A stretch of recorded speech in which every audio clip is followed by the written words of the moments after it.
Hello guys, हम लोग complete कर रहे हैं डीएलएड की series second paper education contemporary Indian society. तो क्वेश्चन नंबर 8 हम लोग का हो चुका था। क्वेश्चन नंबर 8 क्या था? What do mean by equality of education opportunity, why is it essential and causes of inequality of education and how can they be removed. ये वाला हम लोग पूरा आंसर कंप्लीट कर चुके थे। आज हम लोग क्वेश्चन नंबर 9 पढ़ना है। क्वेश्चन नंबर 9 क्या है हमारा? हाँ, what efforts are done for equality of education opportunities after 1986 and what are its achievement। मतलब कि एफर्ट्स क्या एफर्ट्स हम लोग ने दिए कि एजुकेशन अपॉर्चुनिटी जो है वो सबके लिए इक्वल हो जाए और उसके अचीवमेंट्स क्या रहे। तो आज हम पढ़ते हैं 1986 के बाद की सारी कहानी बतानी है। तो इसका आंसर देखो कि पहले कितना बड़ा है, पढ़ना कितना है। ये पूरा पढ़ना है, ठीक है। ये पेज, फिर उसके सेकेंड पेज का, मतलब इसका अगला पेज का ये पूरा पेज है ना, और यहाँ तक ये पूरा है। फिर यहाँ से क्वेश्चन नंबर 10 है और क्वेश्चन नंबर 10 इस यूनिट का लास्ट है। जो क्वेश्चन नंबर 9 समझते हैं, शुरू करते हैं। What efforts are done for equality of education opportunities after 1986? What are its achievement? तो क्वेश्चन हमसे पूछ रहा है कि एफर्ट्स क्या थे 1986 के बाद और इसके अचीवमेंट्स क्या थे। तो the new policy will lay special emphasis on the removal of disparities and to equalise education opportunity by attending to the specific needs of those who have been denied equality so far. मैं 2-3 line पढ़ते जाऊँगी, इसके बाद समझाते जाऊँगी। इसका मतलब ये कि जो नई पॉलिसी है वो एजुकेशन इक्वल कर रही है और जो गैप रह गया है उसको फिल कर रही है, ताकि कोई भी एजुकेशन से दूर ना रह पाए। सबका एजुकेशन इक्वल अमाउंट में जानी चाहिए। तो एजुकेशन फॉर वुमेन इक्वालिटी, अब क्या ऐसा मतलब वुमेन इक्वालिटी के लिए कौन सा एजुकेशन लाया गया, क्या उसके तरह थे, तो आओ उसको पढ़ते हैं। तो education will be used as an agent of basic change in the status of women. Education क्यों यूज़ किया जाएगा? ताकि एक बेसिक चेंज लेके आया जा सके किसके स्टेटस में, वुमेन के स्टेटस में। In order to neutralise the accumulated distortion of past there will be a well conceived as in favour of women. मतलब कि जो पुरानी चीज़ें हैं उसको हटाने के लिए एक अच्छा एजुकेशन सिस्टम होना ज़रूरी है जो कि वुमेन के फेवर में हो। The national education system will play a positive interventionist role in the empowerment of women। जो नेशनल एजुकेशन सिस्टम है वो वुमेन एम्पावरमेंट के लिए बहुत अच्छा पॉजिटिव वर्क कर रहा है।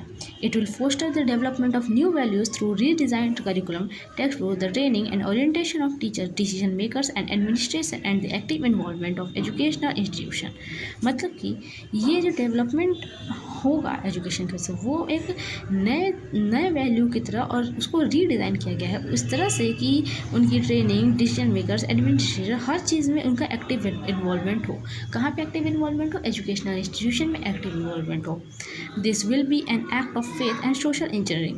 Women studies will be promoted as a part of various courses and educational institutions encouraged to take up active programs to further women development। काफ़ी कुछ ऐसा आना चाहिए जो कि प्रमोट करेगा या आ चुका है जो कि प्रमोट करता है काफ़ी सारे ऐसे कोर्सेज़ को जिससे वुमेन एम्पावरमेंट इनकरेज हो, वुमेन एजुकेशन इनकरेज हो और वुमेन डेवलपमेंट इनकरेज हो।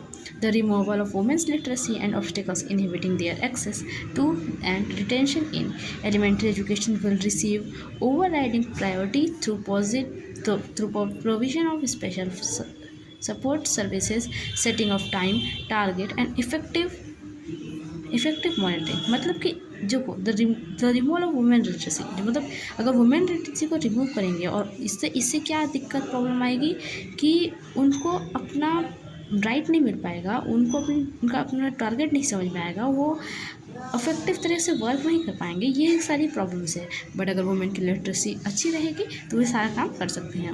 Major emphasis will be laid on women's participation in vocational, technical and professional education at different levels. देखो ज़्यादा एम्फेसिस ज़्यादा जो है किस पे डाला जाएगा या डाला जाता है क्योंकि वुमेन पार्टिसिपेशन अच्छा हो। किस में पार्टिसिपेशन हो? टेक्निकल में, वर्क में, प्रोफेशनल वर्क में। ये सारे डिफरेंट लेवल्स हैं, इसमें इनका पार्टिसिपेशन एक अच्छे अमाउंट में, अच्छे लेवल पे, अच्छे नंबर में होना चाहिए।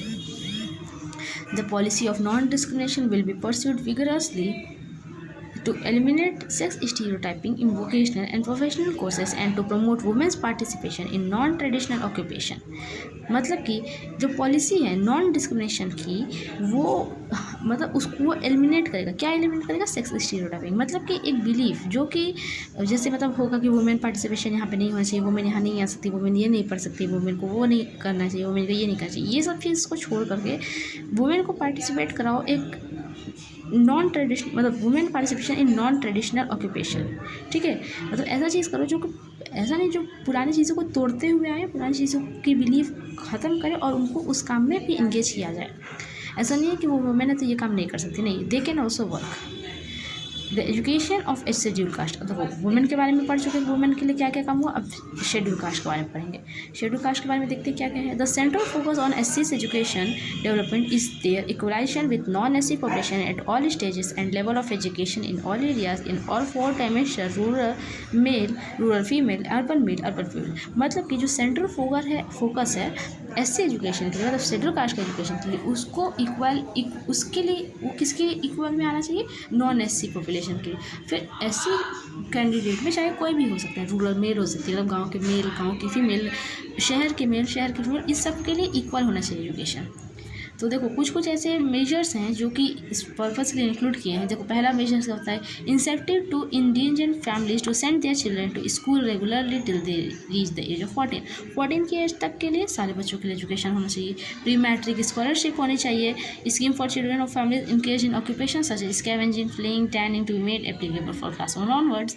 All children of such families regardless of income will be covered by this scheme and time bound programs targeted from them will be undertaken. मतलब स्कॉलरशिप प्रोग्राम होना चाहिए ताकि बच्चा पढ़ सके।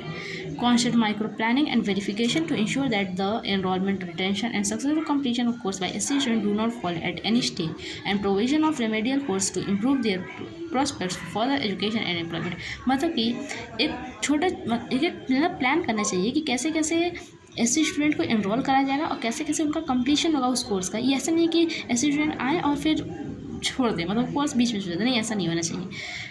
फोर्थ क्या होना चाहिए, recruitment of teacher from schedule caste. और शेड्यूल कास्ट से ही अगर टीचर हमारे स्कूल में रहेंगे तो बच्चों का भी मन बढ़ेगा कि हाँ ये हमारे कास्ट के हैं, हमारे यहाँ जहाँ पढ़ रहे तो हमको भी इनके जैसे ही बनना पड़ेगा, तो उससे मोटिवेशन आएगा थोड़ा सा। फिफ्थ पॉइंट क्या हो सकता है, provision of facilities of student in students hostels at district headquarters according to phased programmes. मतलब कि फैसिलिटीज़ होनी चाहिए ऐसे स्टूडेंट के लिए ताकि उनको हॉस्टल वगैरह मिल सके। लोकेशन ऑफ स्कूल बिल्डिंग्स अच्छी होनी चाहिए, मतलब स्कूल बिल्डिंग जो है वो ढंग से होना चाहिए, लोकेशन उसकी सही से होना चाहिए। बालवाड़ी या एडल्ट एजुकेशन सेंटर होना चाहिए in such way to facilitate full participation of schedule caste, ताकि शेड्यूल कास्ट के लोग आके एडमिशन ले पाएँ। The utilization of Jawahar Rozgar Yojana resources so as to make substantial educational facilities available to scheduled caste। मतलब कि जवाहर रोजगार योजना है, इसका सही से यूटिलाइजेशन होना चाहिए ताकि एजुकेशन फैसिलिटी शेड्यूल कास्ट तक पहुँचाई जा सके। Constant innovation in finding new methods to increase the participation of schedule caste in educational method. मतलब कि कॉन्स्टेंट इनोवेशन लाना चाहिए, कॉन्स्टेंट प्रैक्टिस होना चाहिए ताकि शेड्यूल कास्ट के बच्चों को एडमिशन कराया जा सके एजुकेशनल प्रोसेस में। अब देखो education for schedule tribe, SC का पढ़ चुके हैं, वुमेन का पढ़ चुके हैं, अब एसटी का पढ़ते हैं। The following major will be taken urgently to bring schedule tribe on par with the others. एक मतलब देखो क्या क्या मेजर्स है वही बताया है। Priority will be accorded to opening primary schools in tribal area. Tribal area में क्या ओपन होना चाहिए, प्राइमरी स्कूल ओपन चाहिए। The construction school building will be undertaken in this area on a priority basis under the formal fund education as well as under Jawahar Rozgar Yojana tribal welfare scheme. मतलब कि एक अच्छा खासा स्कूल खोलना चाहिए एसटी एरिया में ताकि बच्चे उसमें एडमिशन लेके पढ़ सके, ढंग की फीस होनी चाहिए, ज़्यादा महंगा नहीं होना चाहिए। The social culture milieu of the STs has distinct characteristics, including many cases their own spoken language। उनके अपने लैंग्वेज हैं तो उस लैंग्वेज में स्कूल होना चाहिए ताकि वो अपने लैंग्वेज को ठीक ठाक से यूज़ कर सकें।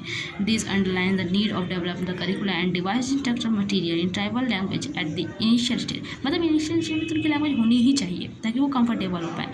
With arrangement of switching over the regional language substantial by revised policy formation। बाद में भले वो अपना लैंग्वेज चेंज करें, अपना जंप करना चाहिए एक लैंग्वेज से दूसरी लैंग्वेज में, तो वो कर सकते हैं उसके लिए। पर स्टार्टिंग में तो उनको अपने लैंग्वेज में ही कंफर्टेबल करना चाहिए कि हाँ वो स्कूल आके अपनी लैंग्वेज में पढ़ सकें।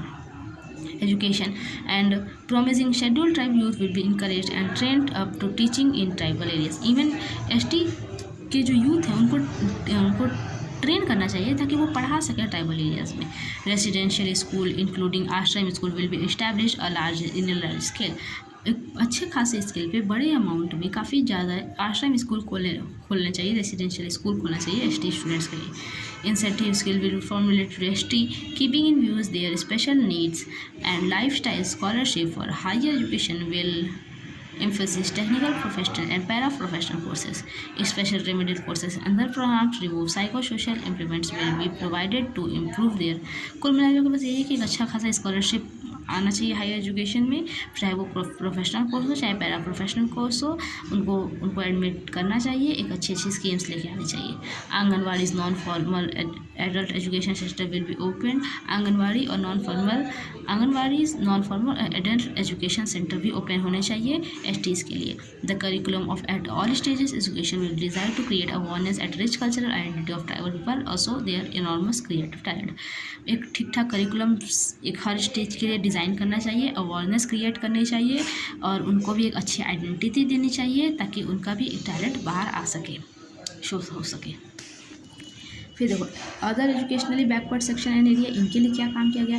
देखो suitable incentives will be provided to all educationally backward section of society particularly in rural area, hills and desert districts, remote and inaccessible areas and islands will be provided educate institutional infrastructure. मतलब कि इन सब चीज़ों जगह पे एक ढंग का infrastructure वाला स्कूल होना चाहिए ताकि बच्चे उसमें आके एडमिशन ले सकें। अब माइनॉरिटीज़ के बारे में पढ़ेंगे, फिर हैंडीकैप्ड के बारे में पढ़ेंगे, फिर एडल्ट एजुकेशन के बारे में पढ़ेंगे और फिर programmes would include.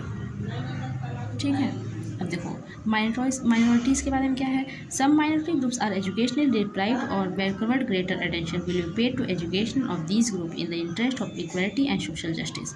This will naturally include the constitutional guarantee given to them at establish, administer their own educational institution and protection of their language and culture.